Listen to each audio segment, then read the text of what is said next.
स्वः तत्सवितुर्वरेण्यं भर्गो देवस्य धीमहि धियो यो नः प्रचोदयात्। ॐ शान्ति शान्ति शान्तिः. Namaste my dear friends. This video is all about Annamalai Swami quotes on self-enquiry meditation. The video starts: if you can be continuously aware of each thought as it arises, and if you can be so indifferent to it so that it does not sprout or flourishes, you are well on your way to escape from the entanglement of the mind. This is told by Annamalai Swami.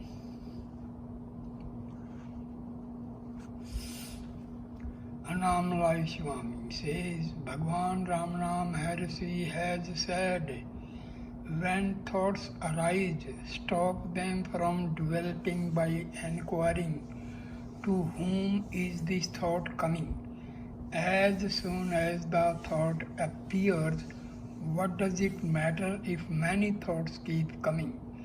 Inquire into their origin, or find out who has the thoughts, and sooner or later the flow of thoughts will stop. This is how self-inquiry should be practiced.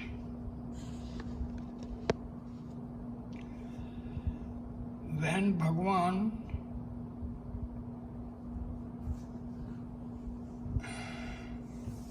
spoke like this, he sometimes used the analogy of a besieged fort. If one systematically loses off all the entrances to such a fort and then picks off the occupants one by one as they try to come out, sooner or later the fort will be empty. Bhagwan said that we should apply these same tactics to the mind. How to go about doing this? Seal off the entrances and exist to the mind by not reacting to rising thoughts or sense impressions. Don't let new ideas, judgments, likes, dislikes, etc. enter the mind, and don't let rising thoughts flourish and escape your attention. When you have sealed off the mind in this way, challenge each emerging thought as it appears by asking, where have you come from? Or who is the person who is having this thought? If you can do this continuously with full attention, new thoughts will appear momentarily and then disappear. If you can maintain the siege for long enough, a time will come when no more thoughts arise, or if they do, they will only be fleeting, undistracting images on the periphery of consciousness. In that thought-free state, you will begin to experience yourself as consciousness, not as mind or body. However, if you relax your vigilance even for a few seconds and allow new thoughts to escape and develop unchallenged, the siege will be lifted and the mind will regain some or all of its former strength.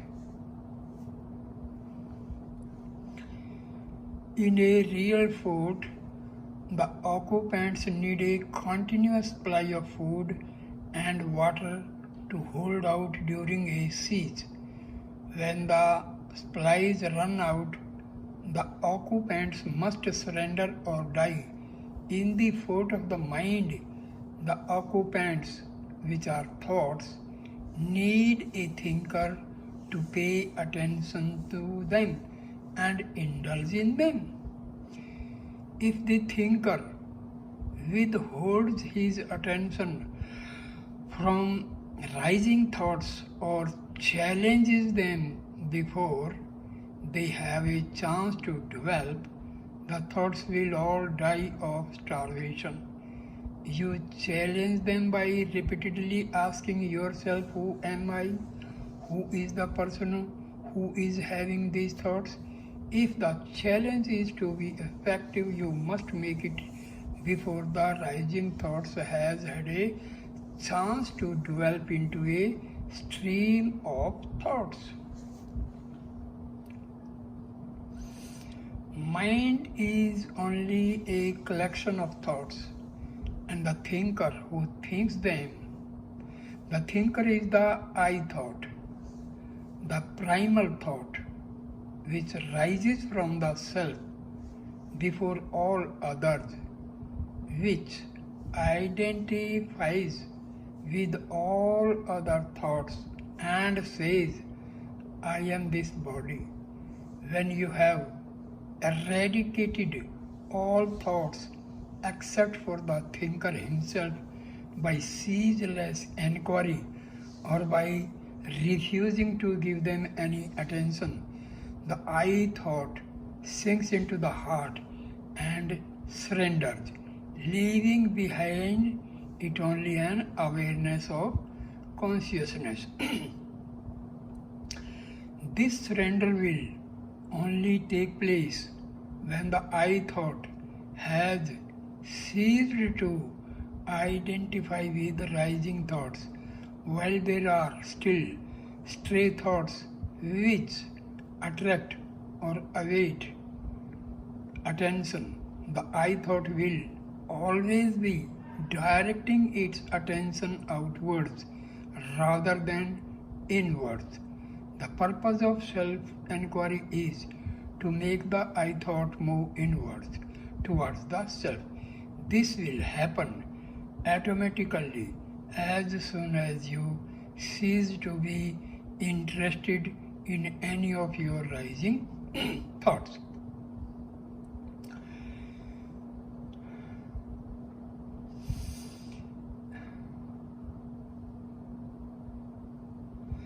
If you are having trouble with your enthusiasm for sadhana, just tell yourself, I may be dead in 7 days. Let go of all the things that you pretend are important in your daily life and instead focus on the self for 24 hours a day. Do it and see what happens. Remember that nothing that happens in the mind is you, and none of it is your business. You don't have to worry about the thoughts that rise up inside you. It is enough that you remember that the thoughts are not you. Go deeply into this feeling of I. Be aware of it so strongly and so intentionally that no other thought have the energy to arise and distract you. If you hold this feeling of I long enough and strongly enough, the false I will vanish, leaving only in the unbroken awareness of the real immanent I consciousness itself. Continuous attentiveness will only come with long practice. If you are truly watchful, each thought will dissolve at the moment that it appears. But to reach this level of disassociation, you must have no attachments at all.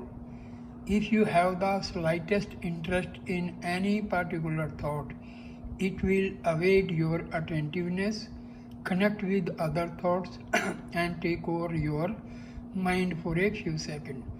This will happen more easily if you are accustomed to reacting emotionally to a particular thought. Self-inquiry must be done continuously. It does not work if you regard it as a part-time activity. Sadhana is a battlefield. You have to be vigilant. Don't take delivery of wrong beliefs and don't identify with the incoming thoughts that will give you pain and suffering. But if these things start happening to you, fight back by affirming, I am the self, I am the self, I am the self. These affirmations will lessen the power of the I am the body arrows, and eventually they will armor plate you so successfully the I am the body thoughts that come your way will no longer have the power to touch you, affect you, or make you suffer. If you can hold on to this knowledge, I am self, at all times, no further practice is necessary. There is nothing wrong with looking at Bhagwan's picture. It is a very good practice, but if you should not get sidetracked from your main objective, which is establishing yourself as consciousness, don't get attached to states of bliss or give them priority over the quest for the self. There are so many thoughts in the mind, thought after thought after thought, but there is one thought that is continuous, though it is mostly subconscious. I am the body. This is the string on which all other thoughts are threaded. Once we identify ourselves with the body by thinking this thought, Maya follows. It also follows that if we cease to identify with the body, Maya will not affect us anymore. When the rejection of mental activities becomes continuous and automatic, you will begin to have the experience of the self. A strong determination to pursue inquiry in this way will dissolve all doubts. By questioning who am I and by constantly meditating, one comes to the clarity of being. As long as vasanas continue to exist, they will rise and cover the reality, obscuring awareness of it. As often as you become aware of them, question, to whom do they come? This continuous inquiry will establish you in your own self, and you will have no further problems. When you know that the snake of the mind never existed, when you know that the rope of reality is all that exists, doubts and fears will not trouble you again. Meditation must be continuous. The current of meditation must be present in all your activities with practice. Meditation and work can go on simultaneously. One must keep one's attention on the self if one wants to make progress on the spiritual path. The thoughts that come and go are not you. Whatever comes and goes is not you. Your reality is peace. If you don't forget that, that will be enough. Bhagwan's famous instruction, Summa Iru, be still, is often misunderstood. It does not mean that you should be physically still. It means that you should always abide in the self. In Sattva Guna, a state of mental quietness and clarity, there is stillness and harmony. If mental activity is necessary while one is in Sattva Guna, it takes place. But for the rest of the time, there is stillness. If Sattva Guna predominates, one experiences peace, bliss, clarity, and an absence of wandering thoughts. That is the stillness that Bhagwan was prescribing.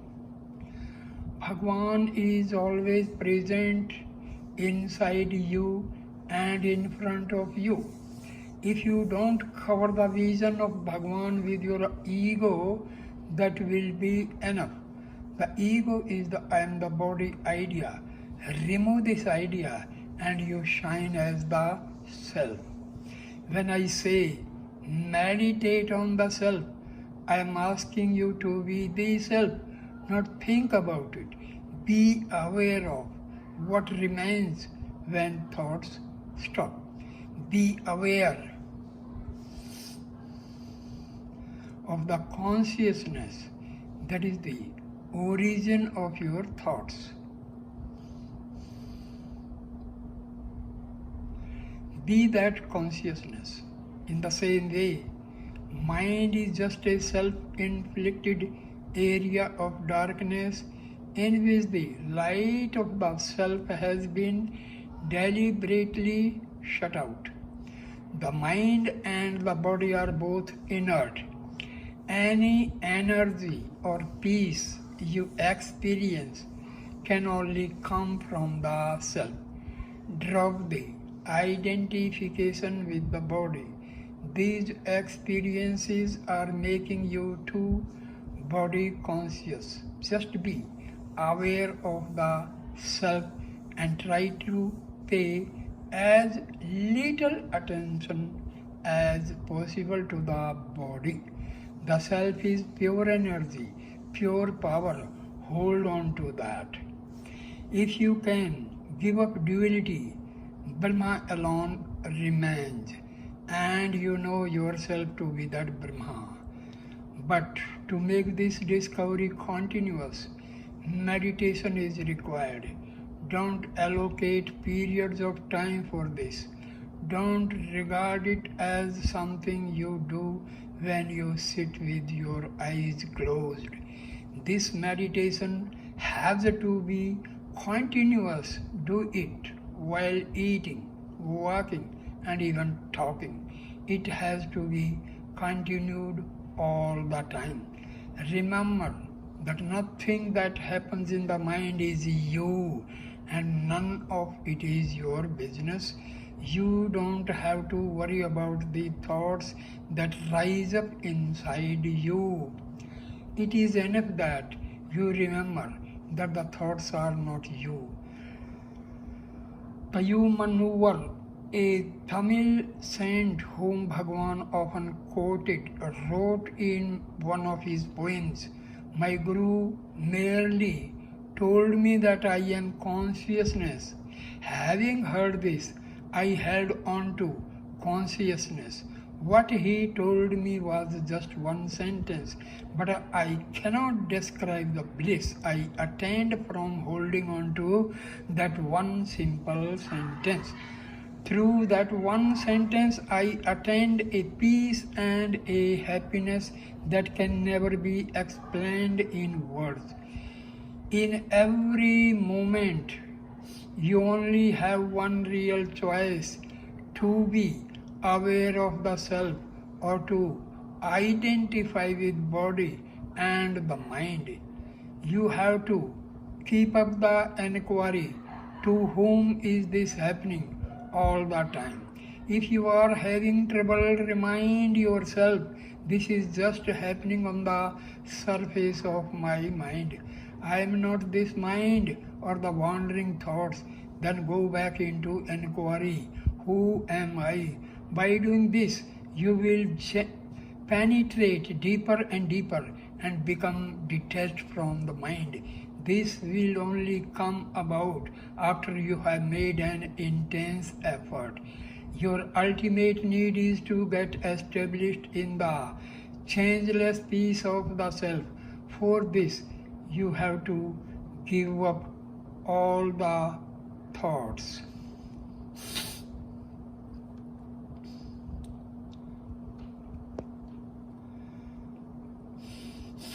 Question. People who follow other paths sometimes experience samadhi states. Will they also have the experience of Sapurna, a light experience which can come before the samadhi experience?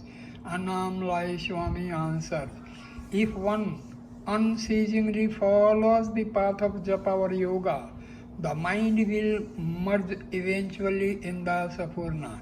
At the time of merging, the experience will come. This Sapurna is the light or the radiance of the I am.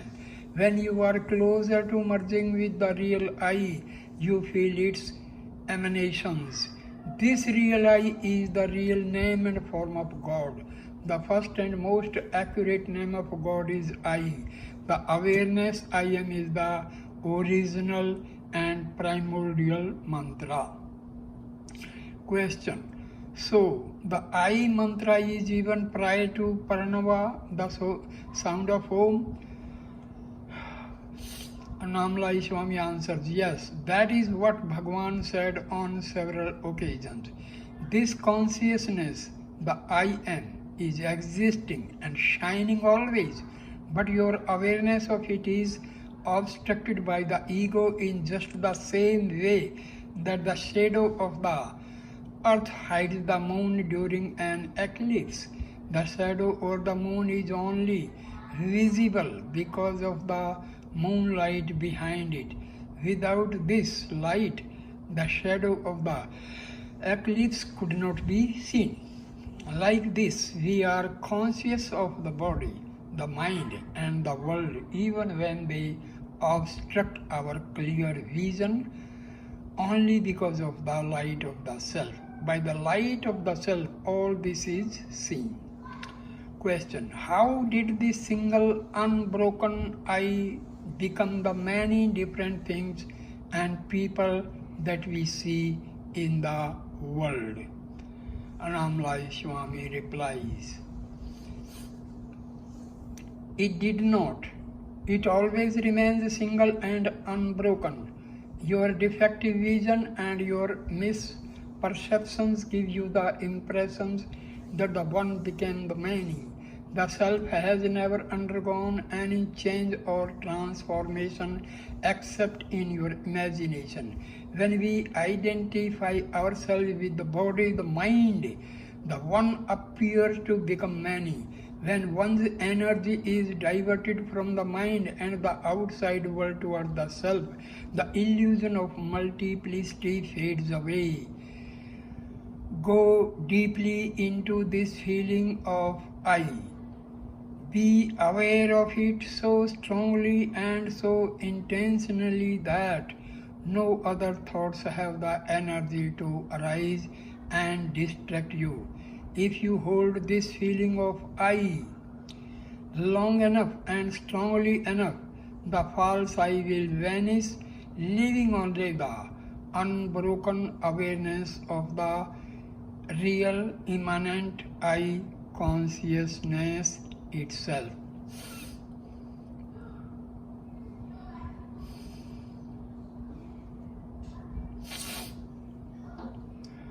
Bhagavan once said to me, the one who limits the self by believing himself to be the body and the mind has killed his own self. For killing the self, he has to be punished. The punishment is birth and death and continuous misery. Question: is the ending of misery determined by prarabdha karma, or can we bring it nearer by personal effort? Annamalai Swami reply: the misery comes to an end only by realizing the self, not by any other means. Question: can this happen at any time? Annamalai Swami: here and now you are already the self. You don't need time to realize it. All you need is correct understanding. Each moment you identify yourself with the body and the mind, you are going in the direction of ego and misery. The moment you give up that identification, you are moving towards your real self, towards happiness. Question: if I try to generate this feeling, I am the self, it will not be the real thing. It will be just another idea in the mind. Can thinking about this idea really help me? Annamalai Swami: when I say meditate on the self, I am asking you to be the self, not think about it. Be aware of what remains when thoughts stop. Be aware of the consciousness that is the origin of all your thoughts. Be that consciousness. Feel that this is what you really are. If you do this, you are meditating on the self. But if you cannot stabilize in that consciousness because your vasanas are too strong and too activities beneficial to hold on to the thought, I am the self, I am everything. If you meditate in this way, you will not be cooperating with the vasanas that are blocking your self-awareness. If you don't cooperate with them, sooner or later they are bound to leave you. If this method doesn't appeal to you, then just watch the mind with full attention. Whenever the mind wanders, become aware of it. See how thoughts connect with each other and watch how this ghost called mind catches hold of all your thoughts, saying, this is my thought. Watch the ways of the mind without identifying with them in any way. If you give your mind your full detached attention, you begin to understand the futility of all mental activities. Watch the mind wandering here and there, seeking out useless and unnecessary things or ideas, which will ultimately only create misery for itself. Watching the mind gives us a knowledge of its inner process. It gives us an incentive to stay detached from all our thoughts.